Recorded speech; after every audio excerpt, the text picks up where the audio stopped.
जय हिंद दोस्तों, बात करते हैं एक्सरसाइज 2.2 क्वेश्चन नंबर 1 के बारे में। क्या कह रहा है कि सिद्ध करो या प्रमाणित करो कि 5 माइनस रूट 3 जो है वो कैसी संख्या है, अपरिमेय संख्या। अब मैं आपको सीधी सीधी बात बता देता हूँ, किसी भी परिमेय संख्या में अपरिमेय संख्या जुड़ने पर, घटने पर, यानी जोड़, बाकी और गुणा, ये 3 ऐसी चीज़ हैं जो परिमेय अपरिमेय होने पर उत्तर अपरिमेय आता है। सबसे मेन बात, भाग में कुछ कंडीशन होती है डिवीज़न के अंदर, वहाँ ये कहीं जगह परिमेय निकल के आ जाता है तो कहीं अपरिमेय निकल के आ जाता है, इसलिए आप थोड़ा ध्यान देंगे। अब मैं बात ले रहा हूँ इसको सिद्ध करने की। इसको सिद्ध करने के लिए आपको जो पता है परिमेय संख्या का गुणधर्म, यानी ओवरऑल अपरिमेय संख्या के बारे में जितना अपन जानते हैं उससे कहीं ज़्यादा अपन जानते हैं परिमेय के बारे में। जो वास्तविक संख्याएं होती है उनमें वो वास्तविक संख्याएं 2 प्रकार की होती है, एक परिमेय और एक अपरिमेय। क्लियर? तो उसमें से मैं परिमेय लेकर चलूँगा। अगर वो परिमेय का गुणधर्म ये नहीं पालन करती है तो अपने आप किस में जाएगी, अपरिमेय में जाएगी। कैसे, देखते हैं। सबसे पहले आपको मानना है कि माना 5 माइनस रूट 3 कैसी परिमेय संख्या है। कैसी संख्या है? परिमेय संख्या है।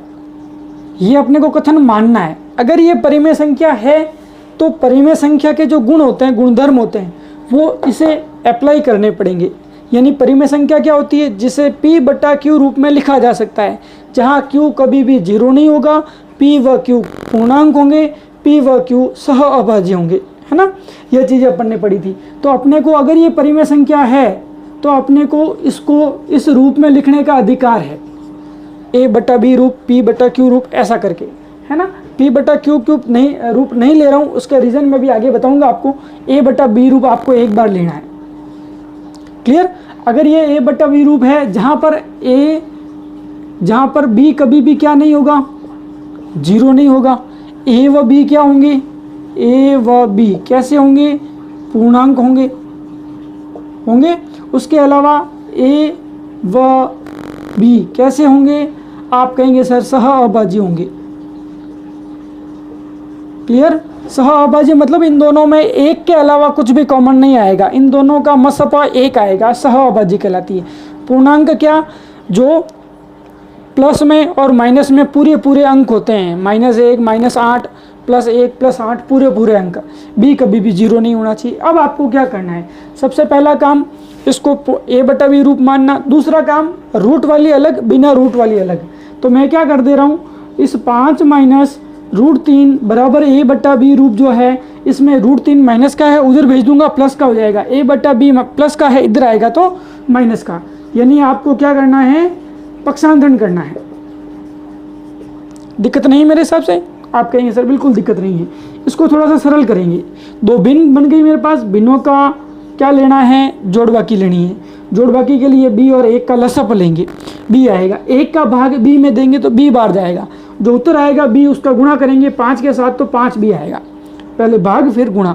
1 का भाग किसी भी संख्या में देते हैं तो वही संख्या आती, तो 1 का भाग B में दिया तो B आया। B का गुणा करा 5 के साथ तो 5B, माइनस की जगह माइनस। B का भाग B में 1 बार जाएगा, 1 का गुणा A के साथ तो A आएगा, बराबर में क्या, रूट 3। इसको आपको एक समीकरण मानना है, समीकरण 1। क्लियर? अब इसको सॉल्व करने के लिए या इसको आगे और तरीका, बिल्कुल इजी तरीका है, अपने को मानना है समीकरण 1 से बाय 1। समीकरण 1 में क्या हो रहा है, इसका जो LHS पार्ट है, LHS मतलब ये वाला पार्ट, 5B माइनस A बटा B, वो कैसा रूप निकल के आ रहा है, एक P बटा Q रूप निकल के आ रहा है। और P बटा Q रूप कैसा है, परिमेय संख्या को शो करता है, परिमेय संख्या को। सर आपको कैसे पता चला कि ये जो है वो A बटा B जो उत्तर निकल के ये सारा कुछ आएगा वो P बटा Q रूप आएगा? इसीलिए मैंने यहाँ पर ये P बटा Q रूप यहाँ नहीं लिया, मैंने यहाँ लिया। देखो 5B माइनस A और B बट्टे में लिख रखा है। A और B है क्या, पूर्णांक होने चाहिए, सह अभाज्य होने चाहिए। यानी यहाँ पर 5 लो, यहाँ पर 3 लो, 5 और 3, 5 में 25, 25 माइनस 3 कितने आएंगे बताओ, 25 माइनस 3 कितने आएंगे, 25 माइनस 3 22 आएंगे। उत्तर ऊपर कितना आएगा, 22 और बट्टे में 5, 22 बट्टा 5। 22 बट्टा 5 जो है वो कैसा रूप है, P बटा Q रूप है। और ये रूप कैसे कहलाता है, परिमेय संख्या। उसके अलावा जो आपने रूट 3 जो इसका RHS वाला पार्ट है, वो क्या आ रहा है, √3, और ये जो भाग है ये कैसा है, अपरिमेय वाला भाग है, अपरिमेय, अपरिमेय संख्या को शो करता है। आई बात समझ में। अब इस जो अपन ने समीकरण माना था, ये बराबर कब माना था, जब ये क्या हुआ था, परिमेय संख्या। यहाँ पे a/b के बराबर में क्यों लिखा, क्योंकि ये कैसी संख्या थी, परिमेय संख्या थी। इसका मतलब जो अपन ने कथन माना उसके लिहाज से आगे जाकर ये तो इसके अंदर विरोधाभास आ रहा है, समीकरण 1 में विरोध आ रहा है, यानी ये तो कह रहा है कि मैं जयपुर जाऊंगा, ये कह रहा है मैं उदयपुर जाऊंगा, तो दोनों अलग अलग बातें हो रही है, दोनों एक बात नहीं हो रही है। परिमेय संख्या के गुणधर्मों को ये अप्लाई नहीं कर पा रहा है, कौन, 5 - √3।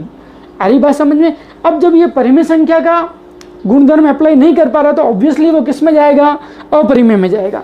यानी ये जो अपन ने माना कथन है वो कथन क्या है, क्या कथन है, वो रॉन्ग कथन है। अब इसको लिखने का तरीका, RHS में अपरिमेय संख्या आई, ये √2, √3, √5 अपरिमेय संख्या कहलाती है।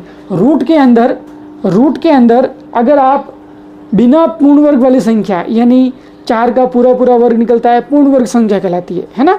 तो 3 का पूरा नहीं निकलता है, 5 का नहीं निकलता है, 7 का नहीं निकलता है, 8 का नहीं निकलता है।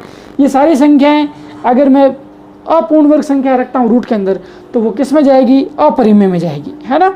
चलिए अब अतः LHS और RHS दोनों अलग अलग बात कर रहे हैं, इसलिए मैं कह सकता हूँ समीकरण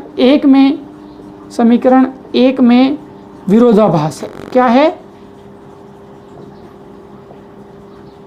विरोधाभास है, माना गया कथन असत्य है, माना गया कथन असत्य है। असत्य का मतलब क्या हो गया, असत्य है तो क्या हो जाएगा, ये परिमेय नहीं होकर क्या बन जाएगी, अपरिमेय बन जाएगी। 5 - √3 कैसी होगी, अपरिमेय संख्या होगी, अपरिमेय संख्या होगी। सर ये परिमेय नहीं हुई तो अपरिमेय क्यों गई, पूर्ण में तो नहीं गई, प्राकृत में तो नहीं गई। तो बेटा मैं आपको बता दूं कि वास्तविक संख्याएं 2 प्रकार की होती है, एक परिमेय एक अपरिमेय।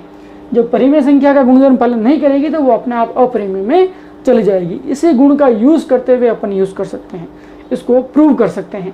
इसी तरीके से √2, √3, √5 परिमेय संख्या नहीं होकर अपरिमेय बनती, उसमें भी काम यही करना पड़ता है, लगभग काम यही है।